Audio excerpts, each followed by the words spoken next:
بسم الله الرحمن الرحیم. دا د 12مه سپارې اووم درس دی او د هود سورې 114 آیت او د یوسف سوره چې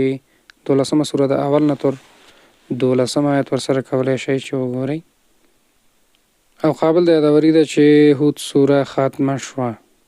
اعوذ بالله من الشیطان الرجیم وزلفا او په څو ساعتونو 11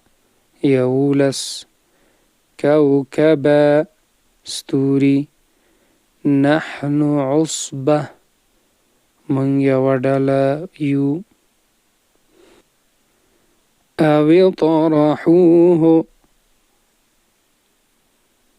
یا وغورځوئ تاسې هغه یخلو خالی بشي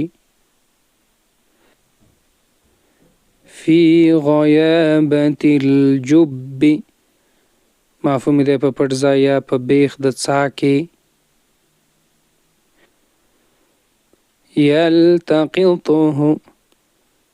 یلتقطه وابخلی هغه